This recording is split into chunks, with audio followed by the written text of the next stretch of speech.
He humiliated her, married her on a dare, called her ugly, made her a puppet for his rich friends. But on their wedding night, she exposed his darkest secret and left him begging on his knees. In the heart of Manhattan, where skyscrapers kissed the heavens and ambition pulsed through every street, Chase Marlowe stood as a titan among men. At 35, he had sculpted an empire from the raw clay of innovation, his name synonymous with success. Yet amidst the opulence and power, an insidious ennui had begun to coil around his soul, tightening with each hollow victory. One evening, as the city shimmered under a canopy of stars, Chase found himself ensnared in the gilded web of a high society gala. Crystal chandeliers cast fractured light over a sea of designer gowns and tailored suits. Laughter, tinged with the sharp edge of competition, floated through the air. Chase navigated the crowd with practiced ease, his smile a well-worn mask. At the bar, amidst the clink of glasses and murmured conversations, a provocative challenge sliced through the monotony. Julian Knox, Chase's oldest friend and occasional rival, leaned in, his eyes gleaming with mischief. "Chase," Julian drawled, swirling his bourbon, "I've been pondering a little experiment. You've conquered markets, toppled competitors. But I wonder." He paused, letting the bait dangle. "Could you transform someone from the other side of the tracks into the next jewel of Manhattan's elite?" Chase arched an eyebrow, intrigue flickering beneath his boredom. "Go on." Julian's grin widened. "I propose a wager. $10 million says you can't take someone with no pedigree, no connections, and make them the toast of our society within 90 days. The room seemed to hush, the challenge hanging in the air like a gauntlet thrown. Chase's mind whirred, the prospect of a new conquest igniting a spark long extinguished. "You're on," he replied, sealing the pact with a firm handshake. The following morning, the Marlowe estate buzzed with its usual efficiency. Staff moved like clockwork, maintaining the pristine facade of Chase's world. Among them was Sophie Bennett, a young woman whose presence was as unobtrusive as a shadow. With chestnut hair pulled into a neat bun and eyes that held stories untold, she navigated her duties with quiet grace. Sophie had come to New York chasing dreams that had, over time, eroded into mere survival. The city, with all its promises, had offered little more than a series of closed doors. Working as a maid in the Marlowe estate was a far cry from the life she had envisioned, but it was honest work, and it kept her afloat. Fate, however, has a penchant for upheaval. Chase observed Sophie over the rim of his coffee cup that morning, his keen eyes assessing. She was the embodiment of the challenge Julian had presented, a blank canvas upon which he could etch his influence. "Sophie," he called, his voice smooth yet commanding. She turned, surprise flickering across her features. "Yes, Mr. Marlowe." "Join me for a moment." He gestured to the seat opposite him. Hesitantly, she complied, perching on the edge as if the chair might swallow her whole. "I have a proposition for you," Chase began, his tone businesslike. "How would you like to step beyond your current role, to experience a different facet of life?" Sophie's brow furrowed. "I'm not sure I understand, sir." Chase leaned forward, the predator closing in. "I want to offer you an opportunity to transform your life. To become someone new." Confusion mingled with suspicion in her gaze. "Why me?" "Why not?" he countered smoothly. "Sometimes change finds us when we least expect it." The days that followed were a whirlwind. Sophie was thrust into a world she had only glimpsed from the periphery. Stylists, etiquette coaches, and speech therapists became her constant companions. Each day, layers of her former self were peeled away, replaced with the polished veneer of high society. Yet beneath the designer clothes and rehearsed smiles, Sophie grappled with an unsettling dissonance. The reflection in the mirror was a stranger, a marionette dancing to strings she couldn't see. Chase, on the other hand, reveled in the unfolding metamorphosis. He watched as Sophie navigated soirees and charity events, her initial awkwardness giving way to a tentative confidence. The society pages buzzed with speculation about the enigmatic beauty who had captured the attention of Manhattan's elite. But as the 90-day mark loomed, an unexpected complication arose. Emotion. Chase found himself drawn to Sophie's unvarnished authenticity, a stark contrast to the artifice that surrounded him. Her laughter, genuine and unpretentious, became a melody he sought amidst the cacophony of his existence. Sophie, too, felt the stirrings of something deeper. Beneath Chase's polished exterior, she glimpsed a man burdened by the very success he had sought.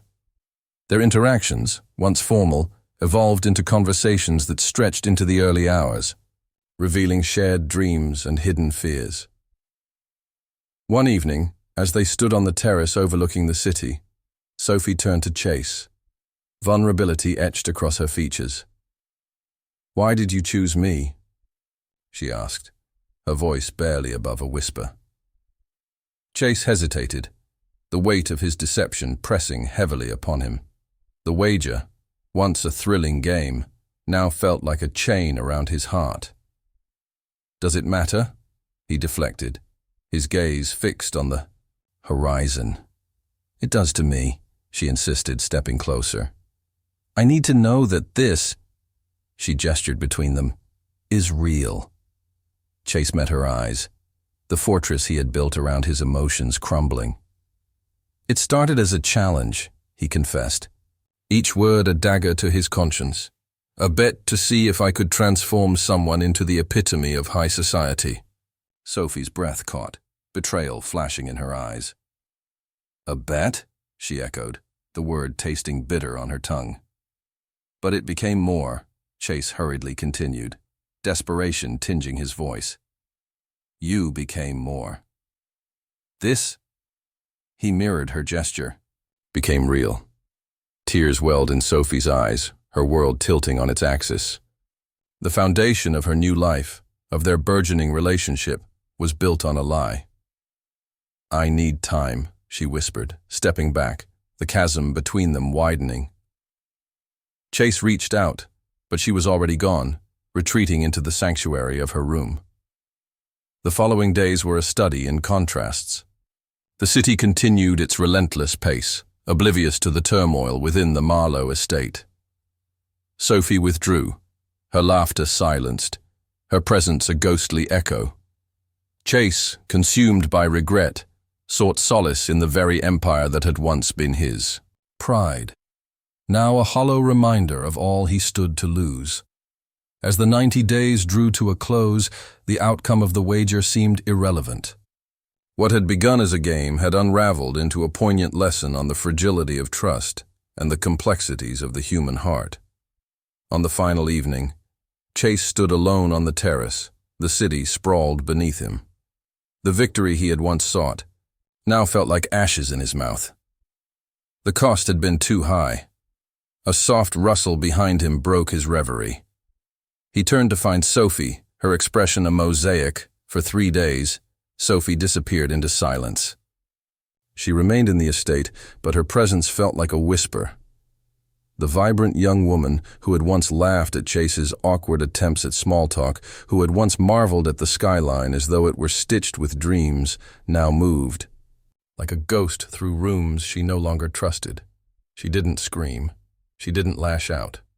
That would have been easier, perhaps. Instead, Sophie offered him the most painful weapon of all, distance. Chase tried to continue with his daily routine, meetings, calls, events. But everything had shifted. The victory he once anticipated had become irrelevant, tainted by the one thing he hadn't planned on, falling in love. The irony was brutal. For a man who prided himself on never losing control, he had lost something essential. And he had no one to blame but himself. The guilt twisted inside him, relentless and cold. He thought about the early days, how Sophie's eyes lit up when she discovered silk dresses in the wardrobe, how she giggled when she tried caviar for the first time and hated it how she once told him, in the middle of a rooftop dinner, that the city felt like it belonged to other people, not to her. "I just passed through it," she'd said. "Like I'm not quite allowed to stay."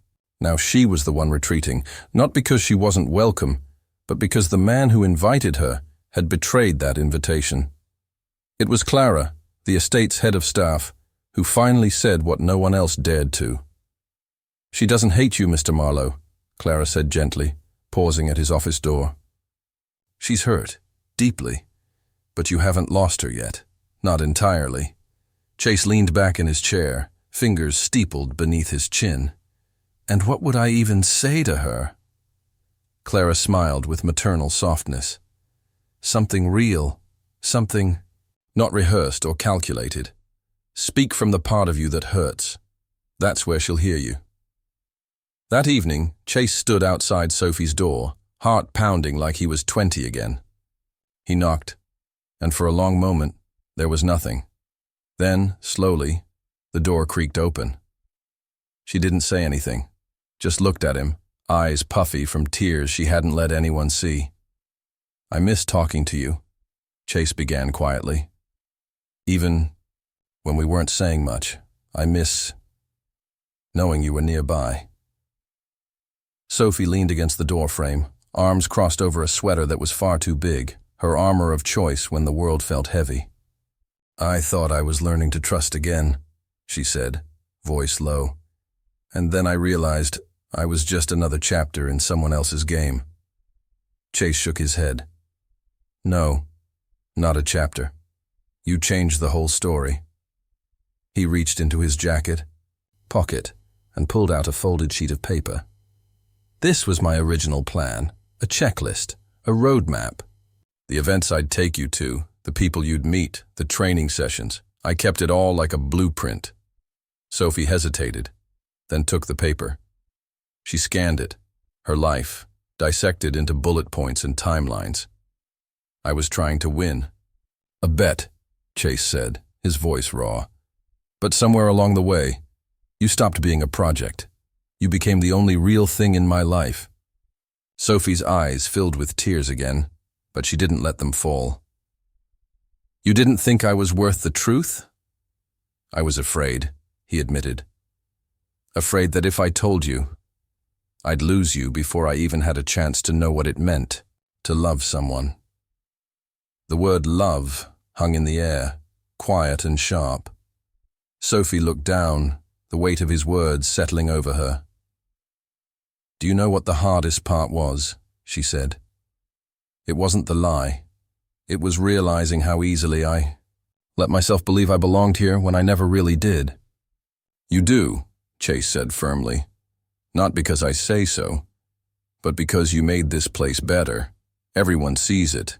You brought color to walls I didn't even realize were gray." A long silence stretched between them. Then, softly, Sophie stepped back and opened the door wider. "Then prove it," she said. That night, Chase didn't stay. He didn't push or plead.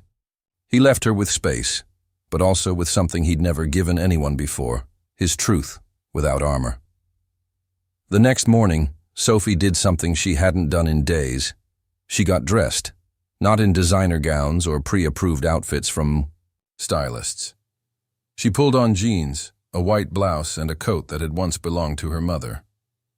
She tied her hair into a ponytail and walked into the kitchen like she used to, head held just a little higher than yesterday. Clara blinked in surprise, then smiled like the sun had come out. Sophie spent the day outside. She wandered the city, this time without the shield of Chase's presence. She sat at a cafe, read for a while, and watched people rush by in their own spirals of motion. And somewhere between the coffee and the afternoon breeze, she remembered who she was. Not a project, not a pawn, but a woman who had survived long before Chase Marlowe ever knew her name.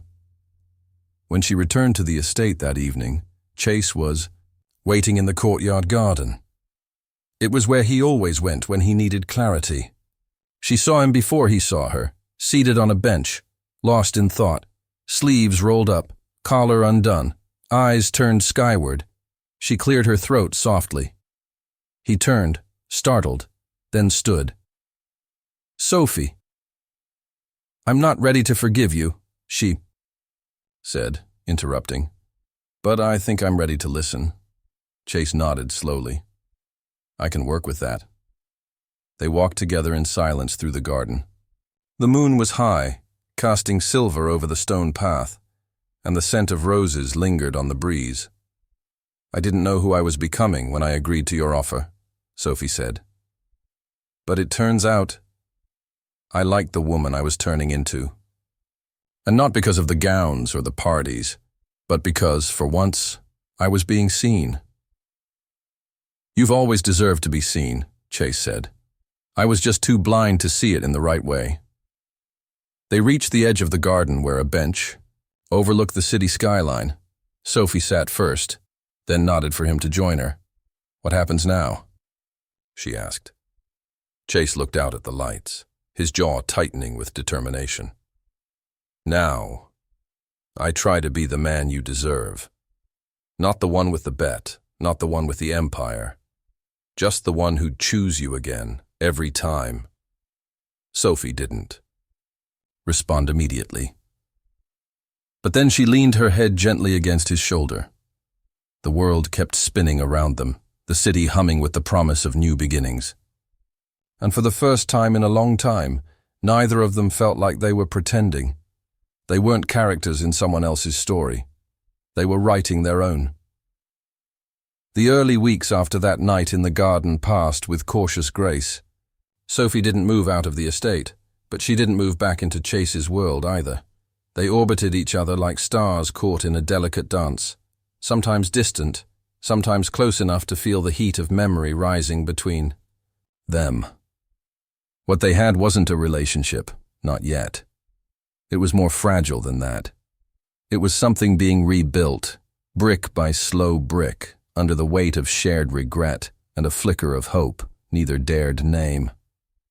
Chase began showing up differently, not with grand gestures or expensive gifts, but with presence. He asked Sophie about her day and listened, really listened. He joined her on quiet walks through the garden, bringing no agenda, only company. When she spent time with Clara helping in the greenhouse or reading with the housekeeper's children, Chase watched from a respectful distance, seeing her not as someone he'd once tried to transform, but as someone who had transformed him. One rainy afternoon, Chase passed by the music room and paused at the sound of soft piano notes. The melody was hesitant at first, but undeniably beautiful. He pushed open the door to find Sophie seated at the grand piano, her fingers moving gently over the keys. "I didn't know you played," he said, stepping inside. She glanced over her shoulder but didn't stop. "My mom taught me when I was little. We didn't have much, but we had this old upright piano she found at a thrift store. Half the keys were chipped, but it made music anyway." Chase sat on the edge of a nearby chair, the sound of her playing weaving through the silence between them. "You've always had a way of making broken things beautiful," he said. Sophie paused, her fingers hovering above the keys. "That sounds like a compliment wrapped in pity." "No," he said quickly. "It's admiration, and maybe envy." "Envy?" she asked, a trace of surprise in her voice. Chase nodded. "You've found beauty in survival. I've spent my life building walls and calling them success." Sophie looked at him then, really looked at him, and for a moment, the silence wasn't awkward. It was healing. Later that week, Clara came to Sophie with an invitation. "Mr. Marlowe is being honored at a fundraising gala," Clara said, setting a velvet box on the table. "He asked if you'd consider joining him." Sophie's first instinct was to say no.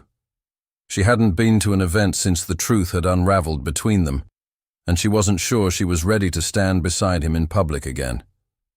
But Clara's gentle voice reminded her that this wasn't about appearances, it was about reclaiming her voice.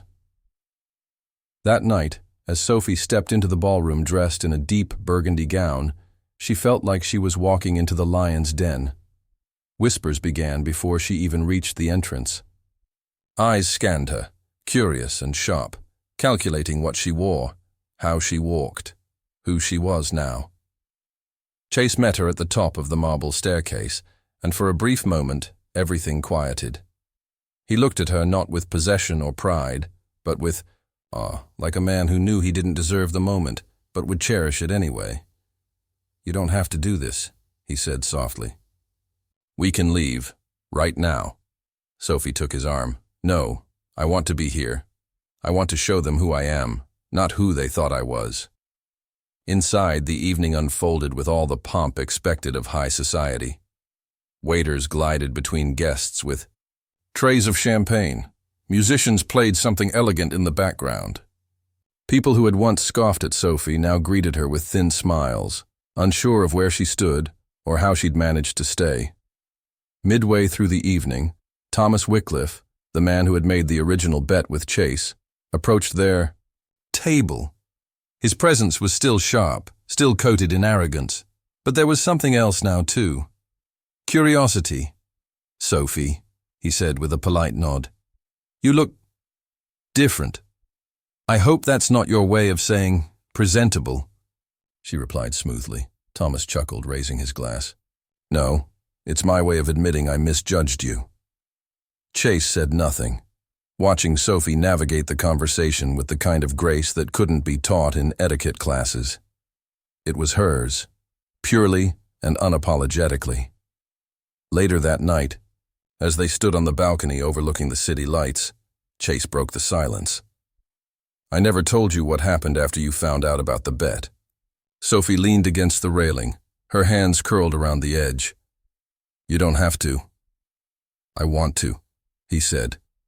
"I withdrew from the investment deal with Thomas and the others. It cost me more than I want to admit. But I realized, winning isn't worth it if the prize costs your soul." Sophie turned to face him. "And what is your soul worth, Chase?" He didn't flinch. "You. It's worth who I am when I'm with you, when I'm honest, when I stop performing and start living." For a moment, she said nothing. Then she stepped closer, her voice barely, above a whisper. "I'm not a trophy. I'm not a test. And I will never be someone you get to shape to fit into your world." "I know," he said. "And I don't want to shape you anymore. I want to learn from you. I want to build something. That's ours, not mine." The next day, something shifted. Not in dramatic ways, but in small, almost invisible ones. Sophie began spending more time with Chase, not because she had to, but because she wanted to. They cooked dinner together one evening, laughing over burnt garlic bread and a failed attempt at pasta. She taught him how to play the melody she had played that day on the piano, and he stumbled through it with charming incompetence. For the first time in a long while, their world felt real. Then, one morning, while Sophie was in the garden picking herbs for tea, a courier arrived with an envelope addressed to her. Inside was a letter from a woman named Evelyn Winters, Chase's ex-fiancée. The contents were brief but piercing. Evelyn congratulated Sophie in a tone that dripped with veiled disdain for taming the impossible man. She spoke of dinners and deals, of a life carefully constructed and eventually discarded, and how Chase had always moved on quickly. "He's very good at convincing himself the next woman will be different," she wrote. "Until she's not." Sophie folded the letter slowly. Her hands didn't tremble, but her heart did. That night, when Chase entered the lounge where she was curled on the sofa, she held up the letter wordlessly. He read it, and said nothing. Sophie broke the silence. "Is it true?" "I loved her once," Chase said. "But I didn't know what love meant back then. I thought it was compatibility and polished dinner parties. I didn't know it was honesty and discomfort and hard conversations." "And now?" she asked. "Now," he said quietly, "I know that love is showing up, even when you're scared. Especially when you're scared." Sophie looked away.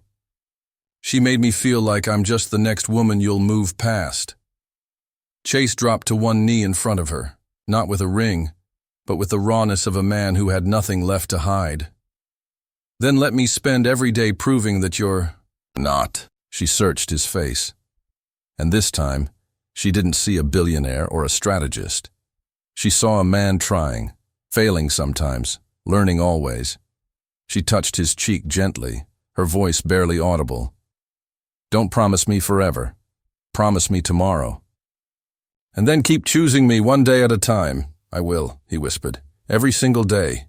And in that fragile, honest space between apology and forgiveness, something real was born. Not perfection, but love. The kind that survives broken pianos and ballroom whispers. The kind that dares to begin again. The days that followed were quiet in a way that wasn't empty, but rather tender. Chase and Sophie no longer danced around old wounds.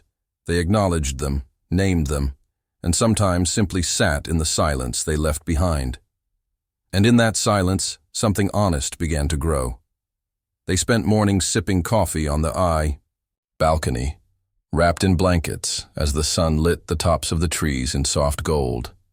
Chase had a habit now of making her tea without asking.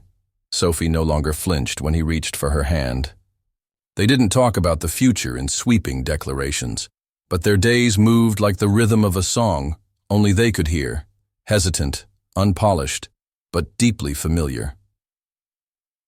One Sunday afternoon, Chase brought Sophie to the community center his foundation had quietly supported for years.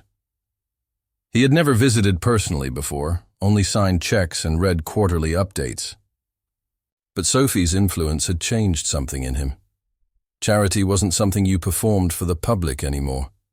It was something you lived.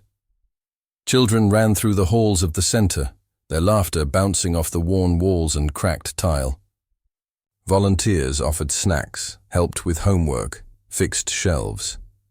Sophie knelt to tie a little girl's shoelace, and Chase watched from a few feet away, captivated by how effortlessly she belonged. As they left that day, Chase looked over at her in the car and said, I never really lived here. Here? She asked, confused. In this city, in this world. I've been in skyscrapers behind glass above it all. You brought me down to the ground. She turned toward him. Maybe. That's where the real view is. That night, they sat in the study, both reading. Chase was flipping through a book on architecture, but his eyes kept drifting to Sophie, who had fallen asleep curled in the armchair, a worn copy of Jane Eyre resting on her chest. Her breathing was even, her expression soft.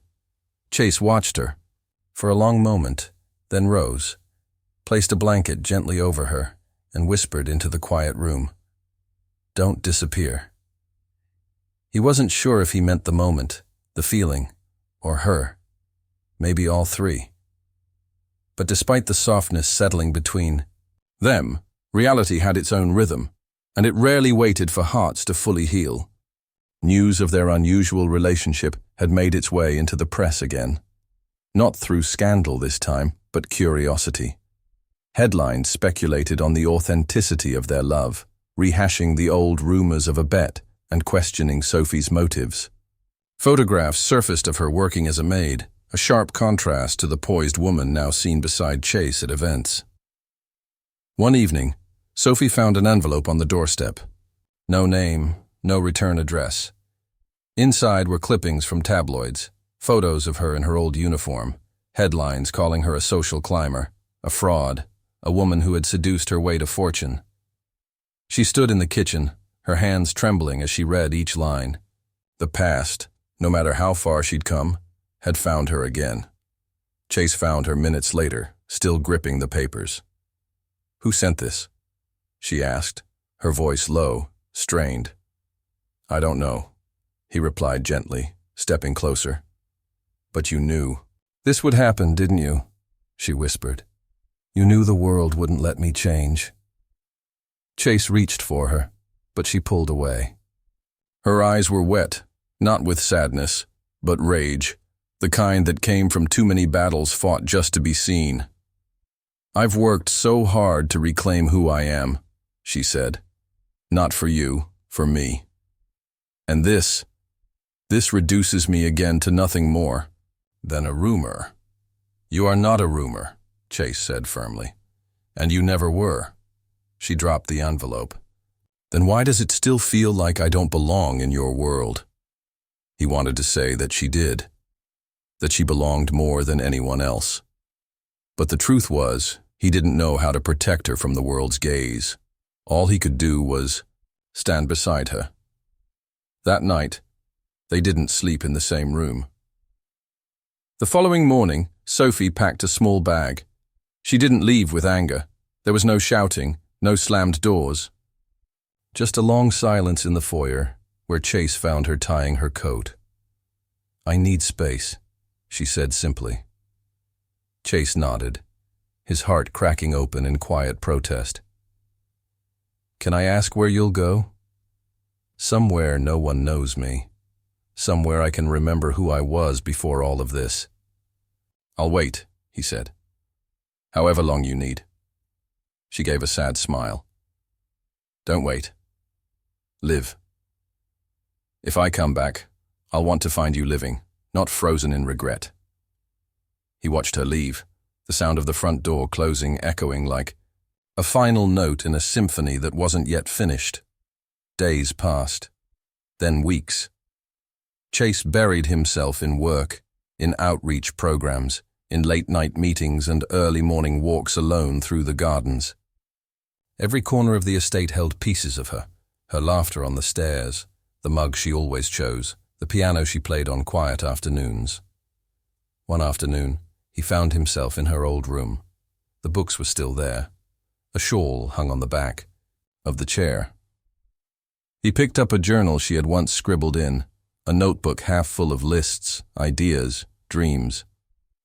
On one page, written in her careful handwriting, was a single sentence. Even broken things can hold beauty if you're willing to. See it. That night he sat down and began to write a letter, not to ask her to return, but to thank her for showing him how to live with an open heart. He mailed it the next day, with no certainty she'd read it. Sophie had settled in a small coastal town a few hours away. She rented a modest room above, a bookstore, and started working there part-time. The sea brought her peace. The quiet gave her room to breathe. In the evenings, she journaled. Not about Chase, about herself. But she read his letter when it arrived, and then she read it again. Not because she missed him, though she did, but because it reminded her that she had been seen, not as a project, not as a challenge, but as a woman of strength. Still, she didn't go back. Not yet. One rainy morning, she was shelving books when a little boy walked in holding a drenched paper crane. "Can you fix this?" he asked, wide-eyed. She knelt and took the bird gently from his hands. It was folded clumsily, its wings soggy and torn. "Maybe not back to what it was," she said, "but I can make something new from it." He nodded. That night, Sophie sat at her desk, staring at a blank page, then began to write. "Dear Chase, I've spent my life trying to be whole for everyone else. You're the first person who ever made me believe I could be whole for me. That matters. You matter. I don't know what's next. But I know I'm not afraid of it anymore." When Chase received the letter, he read it 3 times. Then he folded it neatly and placed it in the drawer beside his bed. He didn't call her. He didn't drive to find her. Instead, he waited, not out of passivity, but respect. Because real love, he had learned, didn't demand a return. It created a space, open and steady, where someone could choose to come home. And maybe, just maybe, Sophie would. Not because she needed him, but because she wanted to. And that made all the difference. Winter had begun to loosen its hold on the city when Sophie returned, not with a grand announcement or dramatic entrance, but with a quiet knock on the door of the foundation office just after sunset. The air still held a bite, but the wind had softened, and early blooms had begun to stir beneath the soil. Chase wasn't expecting anyone that late. He was alone in the building, going over final logistics for the scholarship fund they'd launched, in Sophie's name while she was away. though she didn't know that yet. When he opened the door and found her standing there, hair tousled by the wind, a bag slung over her shoulder, his breath caught. She was real, present, whole. "Hi," she said, her voice barely above a whisper. He opened the door wider, saying nothing at first. There was too much to feel, and words would only crowd the moment. "I didn't come back because of the letter," she added, as if to make something clear. "I came back because I'm ready, not to forget what happened, but to move forward." He stepped aside, ushering her in with the same quiet grace she had always carried. The office looked different to her now, warmer somehow, not because the furniture had changed, but because the man standing beside her had. She saw it in the lines around his eyes, the way his posture held more stillness than strain. They sat across from each other in his office, both wrapped in silence for a long time. It wasn't uncomfortable.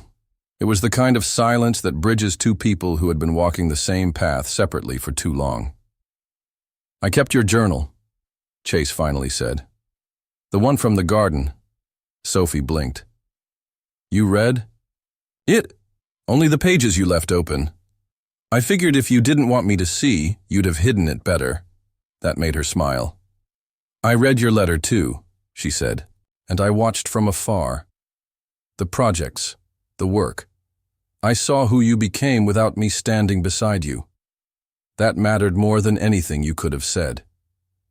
He looked down, emotion tightening his throat. "I was afraid you wouldn't come back." "I was afraid I would," she replied.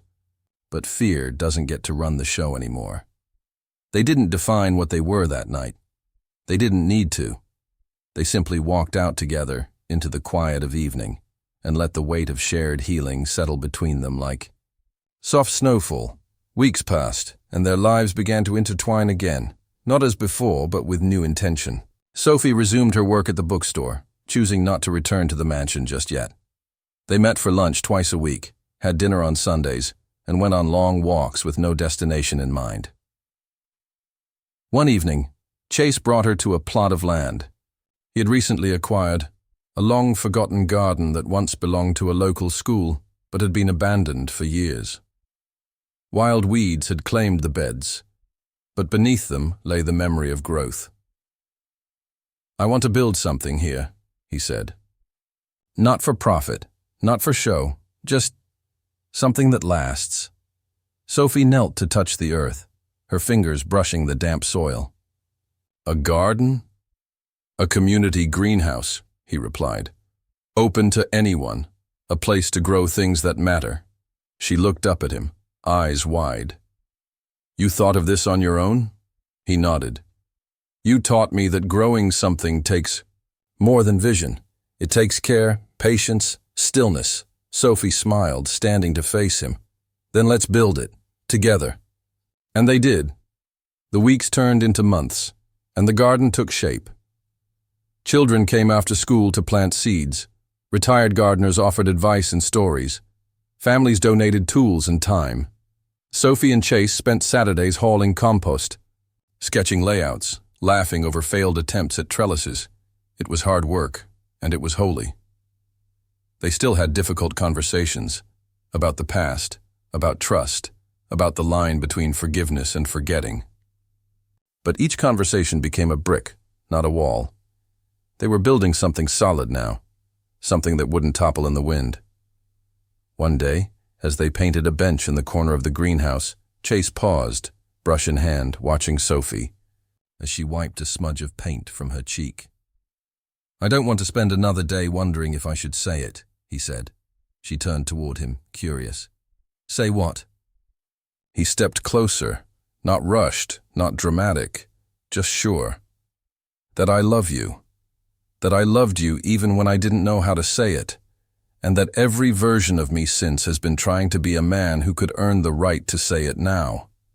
Her eyes filled, not with surprise, but with something deeper, recognition. "I know," she whispered. "I've always known."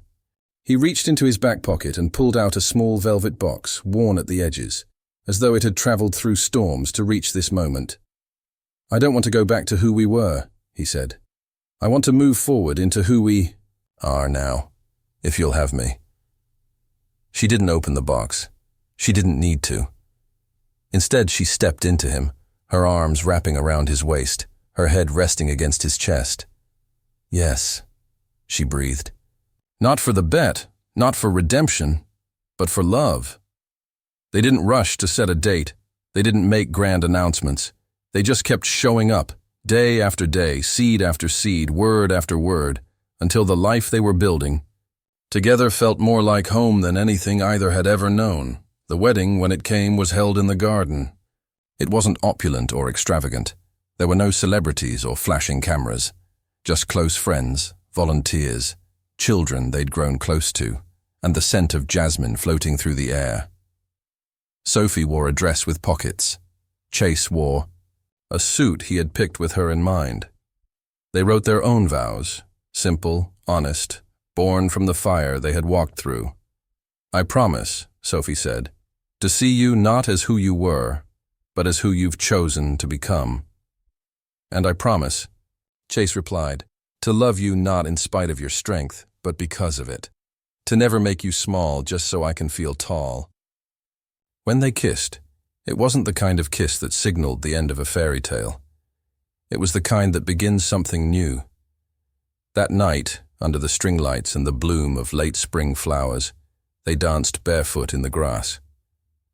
The guests clapped, cheered, and cried. But Sophie and Chase didn't hear much. They were too caught in the rhythm of a song only they could hear, the one they'd been writing for months in silence, in longing, in forgiveness. And when the last guests had gone, and the candles burned low, they sat on the garden bench together, hand in hand. Do you ever think about how it all started? Sophie asked. Chase laughed softly. More than I should. Do you regret it? He looked at her for a long moment. The way it began? Yes. But you? Never. You were never a mistake. She leaned her head against his shoulder. Then maybe the beginning doesn't matter as much as what we do with the middle. He nodded. And the ending? She smiled. Let's not write that part just yet. The wind rustled the leaves, the stars blinked quietly above, and in a corner of the world, once broken by pride and games, love took root, and this time, it stayed. Sophie's journey began as an unexpected arrangement, a maid caught in the middle of a billionaire's prideful bet. But what was meant to be a performance slowly unraveled into something raw and real. Through humiliation, heartbreak, and betrayal, she found the strength to walk away from a world that tried to reshape her into something she was not. And in doing so, she forced Chase Montgomery, the man who once viewed life as a game, to confront who he truly was beneath the wealth, ego, and control. What followed was not just redemption, but transformation. Not only did Chase change, he chose to grow. Their story is not a fairy tale because it didn't rely on magic. It relied on effort, self-awareness, forgiveness, and time. Together they built something not out of perfection, but out of persistence, love, and authenticity. Life lesson. True love is not found in grand gestures or luxury. It's found in choosing one another every day, even when it's difficult. Forgiveness is not weakness, but strength. And growth doesn't come from comfort, but from truth and vulnerability. If this story moved you, inspired you, or made you believe in second chances, subscribe to our channel. Your support fuels more beautiful stories just like this one.